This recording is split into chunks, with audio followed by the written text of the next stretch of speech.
সময়টা অনেকদিন আগের, 30/6/1978 সাল। এক নবদীক্ষাপ্রাপ্ত যুবক, যিনি আমার গুরুদেব, পরম প্রিয় ভগবান, তিনি দীক্ষা নিয়ে ফিরে এসছেন তার গুরুদেব স্বামী পবিত্রানন্দজির কাছ থেকে আসামে। এবং আসামে এসে তিনি গুরুদেবকে চিঠি লিখেছেন। গুরুদেব তার দীক্ষা নেওয়ার পরের প্রথম চিঠি লিখছেন, এবং প্রথম চিঠিতে অনেকগুলো উপদেশ বাক্যের সাথে একটা উপদেশ বাক্য আমার ভিতরে গিয়ে অত্যন্ত ধাক্কা মারে। আরেকটি উপদেশ বাক্য ধাক্কা মারে, office work sincerely and honestly করিবে, সেটা ভগবান ধাক্কা মারিয়েছিলেন। সেই গল্পটা পড়ে থাক।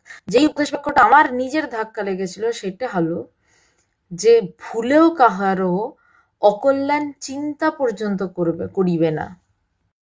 আবারও লাইনটা বলছি, ভুলেও কাহারও অকল্যাণ চিন্তা পর্যন্ত করিবে না।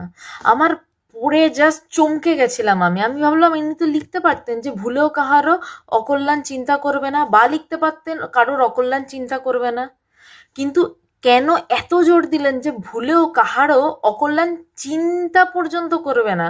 তার কারণ কর্মের তো এফেক্ট আবার ঘুরেই আসে, কৃতকর্মফল ভুঞ্জিতে হইবে। কিন্তু আমি যদি কারোর অকল্যাণ চিন্তা করে অবধি ফেলি, সেও আমার কাছে ফিরে আসবে। কুকাজ নয়, অকল্যাণ চিন্তা পর্যন্ত নয়।